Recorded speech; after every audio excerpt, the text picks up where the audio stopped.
خدا ان کے پاک نام میں آپ سب کی سلامتی ہو۔ جیسا کہ ہم نے یہ مقرر کیا تھا کہ اس سال ان روزوں کے ایام میں ہم مبارک بادیوں میں سے اپنی ہدایت اور رہنمائی کے لیے سیکھیں گے۔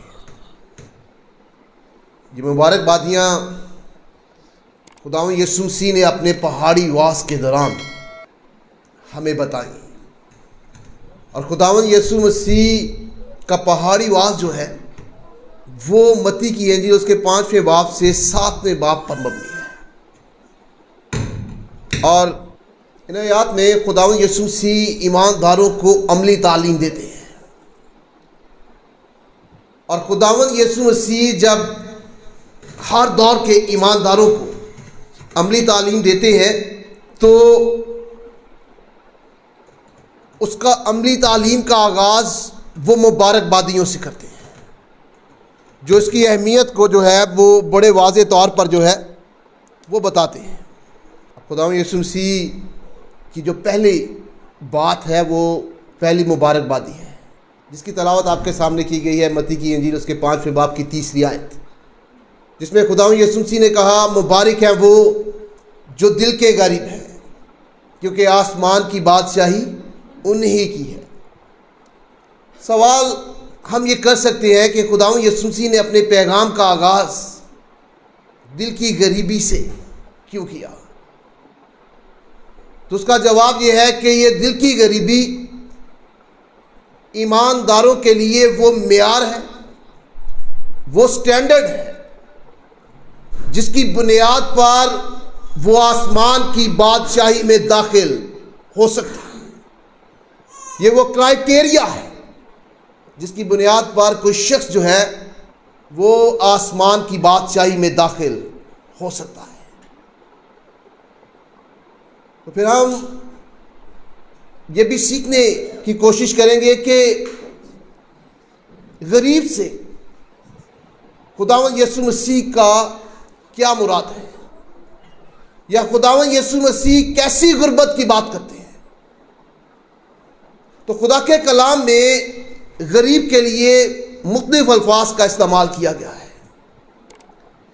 ایک لفظ غریب کے لیے یونانی زبان کا جو استعمال ہوا اس کا ترجمہ کنگال کیا گیا ہے، جو اس عورت کے لیے استعمال ہوا جس نے 2 دمڑیاں خدا کے گھر میں ڈالی۔ اس سے مراد یہ ہے کہ وہ غریب تھی، لیکن کسی نہ کسی طرح سے وہ اپنی کفالت کر سکتی تھی، یا اپنی تھوڑی بہت کفالت کر سکتی تھی۔ لیکن جو لفظ خداوند یسوع مسیح نے یہاں استعمال کیا یونانی کا، اس کا مطلب ہے کہ وہ غریب جس کے پاس کچھ بھی نہ ہو، جو کسی بھی طرح سے اپنی کفالت نہ کر سکتا ہو، اپنی کفالت کرنے کے لیے اس سے مانگنا پڑے۔ اور یہی لفظ جو ہے لوکا کی انجیل اس کے 16ویں باب کی 20ویں آیت میں غریب لازر کے لیے استعمال ہوا ہے۔ اور ہم جانتے ہیں کہ غریب لازر جو تھا اسے اپنے ایک وقت کی خوراک پوری کرنے کے لیے اس کے پاس کچھ نہیں تھا، اور وہ مانگتا تھا بلکہ ان ٹکڑوں کی طرف دیکھتا تھا جو امیر آدمی کی میز سے گرتے تھے۔ تو یہ اس طرح کی غریبی کے بارے میں خداوند یسوع مسیح بات کرتے ہیں۔ لیکن جب خداوند یسوع مسیح کہتے ہیں دل کے غریب، تو اس سے مراد دنیوی اور مالی غربت نہیں۔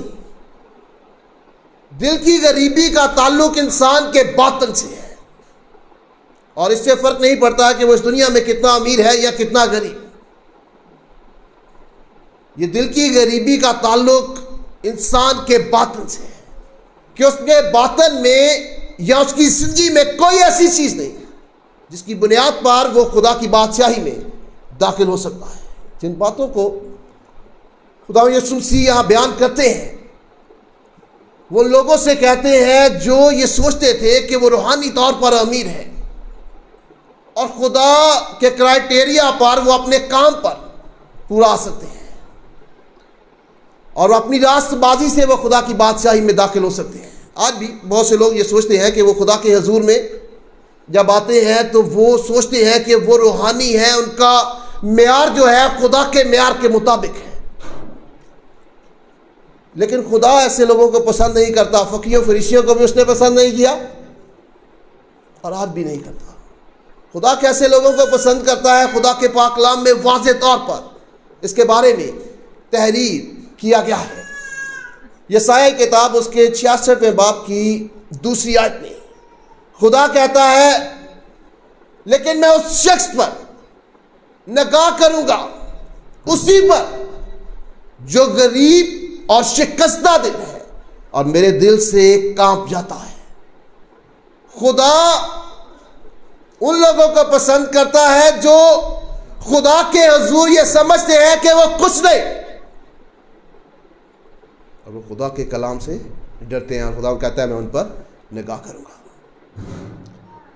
زبور 34واں اس کی 18ویں آیت میں زبور نویس کہتا ہے، خدا ان شکستہ دلوں کے نزدیک اور خستہ جانوں کو بچاتا ہے۔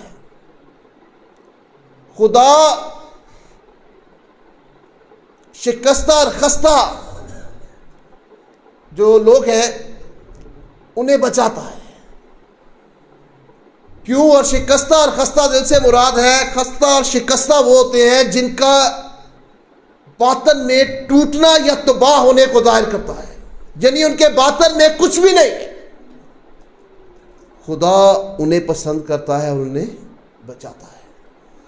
زبور 51 اس کی 17ویں آیت میں زبور نویس کہتا ہے کہ شکستہ روح خدا کی قربانی ہے، اور قربانی وہ چیز ہوتی ہے جو خدا کو پسند ہوتی ہے۔ انسان کے باطن میں وہ سمجھے کہ اس کے پاس کچھ نہیں، یہ خدا کے حضور ایسی قربانی ہے جو قبول ہوتی ہے۔ اور وہ کہتا ہے، خدا تو خستہ دلوں کو حقیر نہ جانے گا۔ خدا انہیں حقیر نہیں جانتا ہے بلکہ انہیں قبول کرتا ہے، انہیں جو خدا کی حضوری میں اپنے اندر کوئی خاصیت نہیں سمجھتے ہیں، دل کے غریب ہوتے ہیں، باطن کے غریب ہوتے ہیں، اور وہ سمجھتے ہیں کہ وہ خدا کے حضور گنہگار ہیں۔ خدا ایسے لوگوں کو پسند کرتا ہے، اور خدا کے پاک کلام میں یہ ہمیں بتایا گیا ہے کہ خدا نہ صرف ان کو جو خدا کے حضور اپنے آپ کو کچھ نہیں سمجھتے ہیں پسند کرتا ہے، بلکہ انہیں کثرت سے استعمال بھی کرتا ہے۔ اس کی 2 مثالیں میں آپ کے سامنے رکھنا چاہتا ہوں۔ ایک بڑی مثال جدعون کی ہے۔ جدعون کو خدا نے کہا کہ تو اسرائیل کو دشمنوں سے بچائے گا، اور دشمن طاقتور تھا، لیکن جب جدعون کو یہ پتا چلا تو اس نے قضات کی کتاب اس کے 6ویں باب کی 15ویں آیت کے مطابق خدا سے کہا کہ میں کس طرح اسرائیل کو بچاؤں گا؟ میرا گھرانہ تو منسی میں سے سب سے چھوٹا، اور میں اپنے ماں باپ کے گھر میں سب سے چھوٹا ہوں، تو میں کس طرح بچا سکتا ہوں؟ اور اس کا خدا کے حضور اپنے آپ کو کچھ نہ سمجھنا خدا کو پسند آتا ہے، اور خدا اسے کہتا ہے کہ میں تیرے ساتھ رہوں گا، اور تو دشمنوں کو ایسے مارے گا جیسے ایک آدمی کو۔ اور اس نے ایسا ہی کیا، اتنی بڑی تعداد کے دشمنوں کو اس نے شکست دی۔ اور اس کی جو صلاحیت تھی وہ کیا تھی کہ اس نے خدا کے حضور اپنے کچھ نہ ہونے کا اقرار کیا، اور خدا نے اسے کثرت سے استعمال کیا۔ خدا نے موسیٰ کو بلایا کہ وہ اس کے لیے اسرائیل قوم کے لیے کام کرے۔ تو خروج کی کتاب اس کے 4 باب کی 10 سے 14 آیات کے مطابق موسیٰ نے کہا کہ میں تو رک رک کے بولتا ہوں، میں کیسے بول سکتا ہوں؟ اور خدا اسے بتاتا ہے کہ میں ہی وہ خدا ہوں جو کسی کو گنگا بناتا ہوں، اندھا بناتا ہوں، بہرا بناتا ہوں، بینا کرتا ہوں، تو میں یہ بھی کر سکتا ہوں، میں تیری زبان کا ذمہ لیتا ہوں، اور میں تجھے سکھاؤں گا کہ تجھے کیا کیا کہنا ہے۔ اور خدا نے اسے کثرت سے استعمال کیا، اس کے بارے میں ہم سب جانتے ہیں۔ اور اس کی صلاحیت کیا تھی خدا کے حضور؟ کہ وہ کچھ بھی نہیں ہے، اس بات کا اقرار کرتا ہے۔ خدا کے لوگ جو خدا کے حضور آتے ہیں، خدا کی ذات کا تجربہ کرتے ہیں، تو وہ اپنے کچھ نہ ہونے کا اقرار کرتے ہیں۔ یسایا کتاب اس کے 6ویں باب کی 5ویں آیت میں یسایا جب خدا کی حضوری کا تجربہ کرتا ہے تو وہ کہتا ہے کہ مجھ پر افسوس، میں برباد ہوا کیونکہ میرے ہونٹ ناپاک ہے۔ اس نے اپنے دل کے غریب ہونے کو ظاہر کیا. وہ خدا کے حضور کچھ بھی نہیں ہے, گنہگار ہے. پطرس رسول لوکا کی انجیل اس کے 5 باب کی 8ویں آیت کے مطابق خداوند یسوع مسیح کی ذات کا تجربہ کرتا ہے, اور خدا کے پاک کلام کے مطابق وہ خداوند یسوع مسیح کے پاؤں میں گرتا ہے اور کہتا ہے کہ اے خداوند میرے پاس سے چلا جا, کیونکہ میں گناہ گار آدمی ہوں. وہ اپنے گناہ گار ہونے کا اقرار کرتا ہے. پالوس رسول جو شریعت کا ماہر تھا, روم کا شہری تھا, اور بہت سی صلاحیت اس کی شخصیت کے ساتھ جڑی ہوئی تھی, تو بھی پہلا تموتی اس کے پہلے باب کی 15ویں آیت میں کہتا ہے یسوع مسیح گنہ گاروں کو نجات دینے کے لیے دنیا میں آیا, جن میں سب سے بڑا گنہ گار میں ہوں. وہ اپنے آپ کو چیف سنر کہتا ہے, جو اس بات کو ظاہر کرتا ہے کہ خدا کے لوگ خدا کے حضور اپنے آپ کو کچھ نہیں سمجھتے ہیں. ان کے پاس کوئی ایبلٹی, کوئی خاصیت نہیں ہے جس سے وہ خدا کی بادشاہی میں داخل ہو سکتے ہیں, خدا کو پسند آ سکتے ہیں. ہمارے پاس بطور ایماندار ایک ہی خصوصیت ہے, اور وہ ہے ہمارا ایمان خداوند یسوع مسیح پر.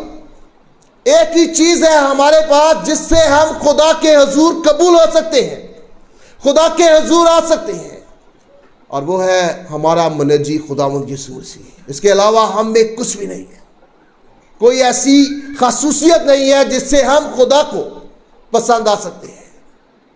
اور ہمیں بطور ایماندار یہ جاننا چاہیے کہ ہم صرف مسیح یسوع کے وسیلہ سے خدا کی بادشاہی میں داخل ہوتے ہیں, اس پر ایمان لانے کی وسیلہ سے. اور خدا کے حضور ہم گنہگار ہیں, کچھ بھی نہیں ہے.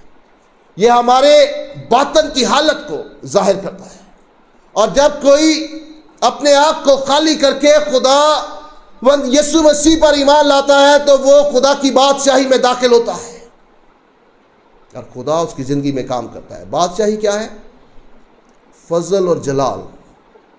فضل اس دنیا میں ہم حاصل کرتے ہیں, اور جلال آنے والے زندگی میں. اور فضل ہماری زندگی میں کیسے کام کرتا ہے؟ جب ہم خدا کی حضور آتے ہیں اور اس سے کہتے ہیں کہ ہم کچھ نہیں ہیں اور نہ ہم کچھ کر سکتے ہیں, اور اس کے فضل کے لیے اس سے مانگتے ہیں. جیسے کہ مصول لینے والے نے لوکا کی انجیل اس کے 18ویں باب کی 13ویں آیت میں خدا سے کہا کہ اے خداوند مجھ گنہگار پر رحم کر. جب ہم یہ کہیں گے تو پھر خدا کا فضل جو ہے وہ ہماری زندگی میں کام کرے گا. خدا ہماری حفاظت کرے گا, ہماری نگہبانی کرے گا, ہماری ضرورت کو پورا کرے گا, ہماری مدد کرے گا, کیونکہ وہ ہمارا بادشاہ ہے اور ہم اس کے اختیار میں ہیں. تو خدا کی بادشاہی کے ہم وارث ہیں. اس سے فائدہ ہم تبھی حاصل کر سکتے ہیں جب ہم دل کے غریب ہوں گے اور خدا کے سامنے اپنے کچھ نہ ہونے کا اقرار کریں گے, اور اس سے اس کے رحم کی اپیل کریں گے. اور جب کریں گے تو پھر خداوند کا فضل جو ہماری حفاظت کرتا ہے, نگہبانی کرتا ہے, ضرورت کو پوری کرتا ہے, وہ ہماری زندگیوں میں کام کرے گا. اور نہ صرف ہماری بلکہ ہمارے خاندان, ہماری کلیسیاؤں کی زندگی میں بھی کام کرے گا. خداوند مجھے اور آپ کو خداوند کے حضور اس طرح آنے اور زندگی بسر کرنے کی توفیق دے, اور اس پاک کلام کے وسیلہ سے برکت. Thanks for watching. To watch more, subscribe, like and comment. Don't forget to Guardians of Faith PCP Gacker. Follow now.